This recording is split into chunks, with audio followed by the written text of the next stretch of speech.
In my previous video, I made some props to show how to take a Hot Wheels car apart. I wanted to showcase the process in a different way than others had done, and thought cutting a car in half might be an interesting way of explaining what was going on. As most people were appreciative of the info in the video, the vast majority of the comments were inquiring on how to make the props. So while casting these cars is a bit off subject from the normal videos I make for my channel, I'll go ahead and show the process I use to make them. While any car will work, some cars give better results than others. This Charger is an example of what to stay away from. It has a black plastic interior and a black plastic base. The lack of any contrasting colors makes this model difficult to see into. This Lambo, on the other hand, has a red plastic base and a black interior, making it a good candidate for the process.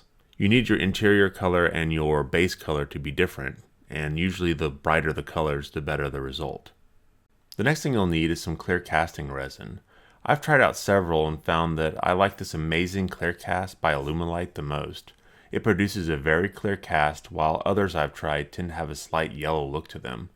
I'm sure there are other brands out there that may give better results than this, however, this was available at my local hobby store. Next you'll need a mold.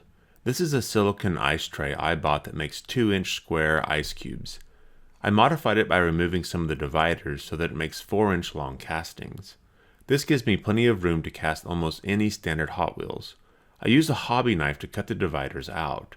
You can use other types of plastics for your mold, but note that some, like acrylic, will stick to the resin. Any mold made from silicone will work, as almost nothing will stick to it. This resin, like many others, is 1:1 by volume. You'll need to read the instructions for any resin you get, as many have different ratios. Some are 1:1 by weight, others are 10:1, and so on and so forth. Be sure you read the instructions or you can end up with a real mess, not to mention an expensive one given the cost of resin. Once you have your resin measured out and your mold at the ready, you can begin mixing it together. If your measuring cups are large enough, you can pour one into the other. If not, you'll need to pour them both into a new container like I am. Mixing is where most castings go wrong. It is very important that you mix the two components together thoroughly. I like to set a timer for about 2 minutes and mix for that amount of time.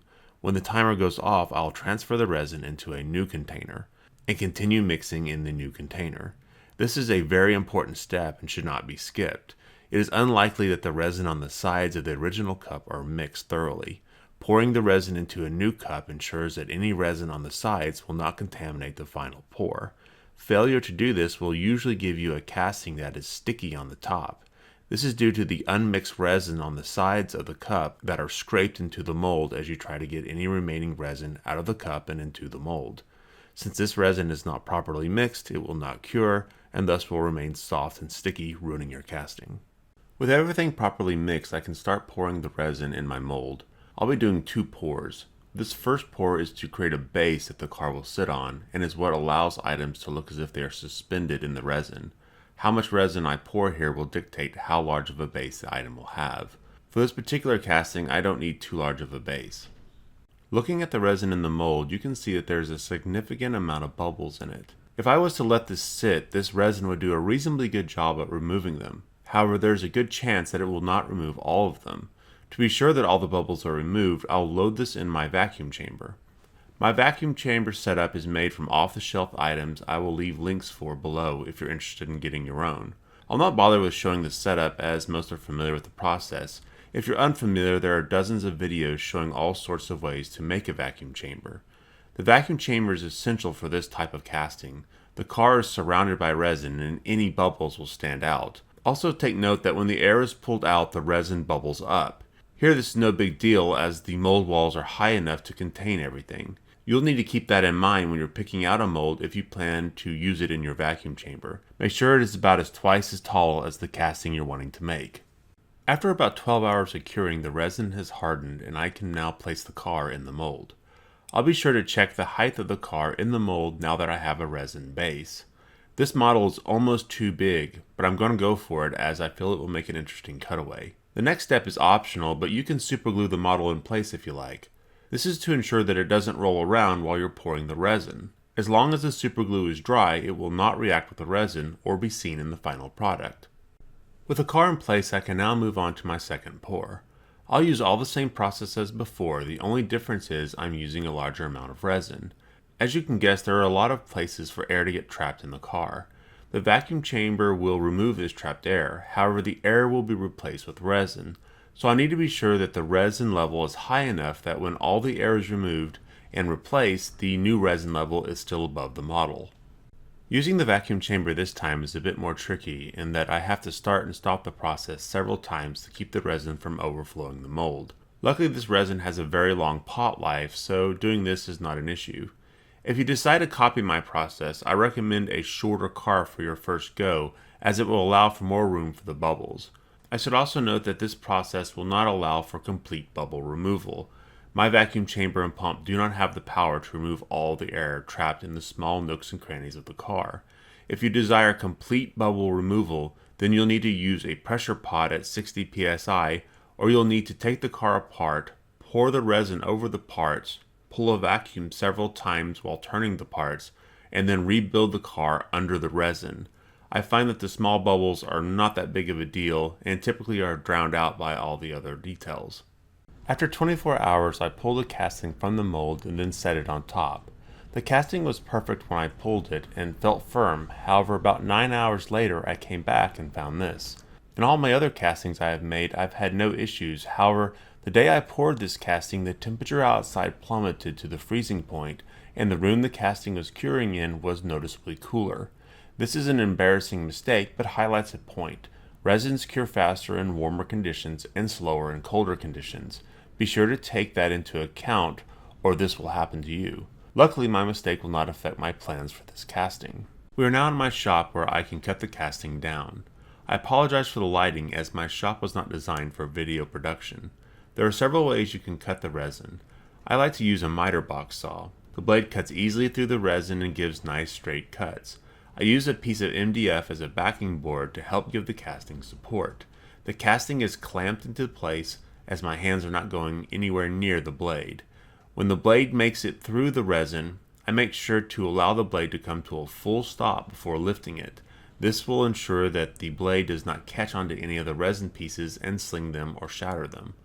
I want to cut as close to the car as possible, but take care not to hit the car with the blade. If the blade was to hit the metal of the car, it's likely nothing would happen other than ruining the car. The die-cast metal is extremely soft, while the teeth of the blade are extremely hard.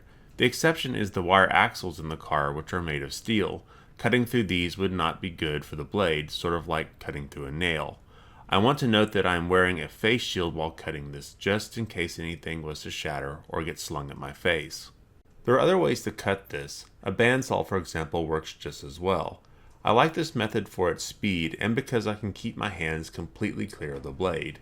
If you feel these methods are unsafe, then you always have the option of using hand tools, which are much safer in most cases. Once all the sides are cut, I move on to sanding the block square and removing all the cut lines left by the miter box blade. Here again I'm using a belt sander to quickly make the changes and square the block. If you don't have a belt sander, you can get the job done with a flat surface, some sandpaper, and a good movie. A lot of people wanted to know what cool way I used to cut the car into. With many thinking I used the water jet to cut it. Well, I wish I could say I used some elegant way of doing this, but really I just used a hacksaw and took my time. I place the block in a vise and line up my cut with the sides of the vise. I then use the vise as a guide for my cut. When I cut the cars apart from my previous video, I made sure to cut to one side of center to allow for the curve of the blade. The nice thing about cutting the cars apart is that you get 2 cutaways per car, depending on how you cut it. This van I'm going for a diagonal cut with the hope that I slice through the wheels. It is important that you take your time on this cut and clean the blade often as the resin will gum it up. After the cut is made, it's back to the belt sander to clean and shape it. I want to try to make a flat a surface as I can get. I take care not to let the block heat up as the plastic in the windshield and interior do not tolerate a lot of heat. With the rough sanding and shaping done, we can move on to more sanding. Here I have placed a sheet of 400 grit sandpaper on a flat surface and will place the block on top and start sanding. 400 grit is still rough enough that I can make small changes and true up the block without a lot of effort. It is also the only grit I will do dry. After 400, I'll move on to 600 grit wet sanding and remove all the scratches left by the 400 grit. All the sanding done from here on out will be done wet. After 600, I go to 1000, After 1,000, I go to 1,500, then 2,000, then 3,000. Then I move on to micro mesh pads. These are purchased at hobby stores or online. They go from 3,000 to 12,000. There are some interesting discussions out there whether they really get to 12,000. You'll see a noticeable clarity change from 400 to 600, and then a noticeable change from 600 to 1,000, and again from 1,500 to 3,000. After 3,000, it seems like you get diminishing returns. I can't see any difference in 8,000 to 12,000. To get a glass-like shine on the surface, I'll move to using polishing compounds. I'll start with rubbing compound by turtle wax and use my Dremel with the buffing wheel. I'll go all over the block multiple times, making sure to hit all the edges. This resin is much harder than the plastic in the windshields. However, I still need to take care to keep the buffing wheel moving so as to not melt the resin or distort it. After the rubbing compound, I move to polishing compound and repeat the process. If all goes to plan, I should be left with a nice shiny finish and a near crystal clear cast. Here under optimal lighting and zoomed in, I can see where I missed some scratches on the cut side, so I may go back and redo this side in the future. These scratches are very difficult to see under normal conditions. I cut this one in a shape of a prism, and as such the angles make some really interesting internal reflections. For example, when looking directly at the front of the van from the side, you can see the top. Hard to explain, but interesting to look at. Of course, you can choose to make any cut you desire. I chose this cut just to see what it would look like, as I have cut many cars down the center. Well, I hope this has been an interesting video for you. Sorry I got off subject. I have several videos in the works, including a new Mad Max/Gaslands car, and some other strange paints to show you. So stay tuned, and I'll see you next time.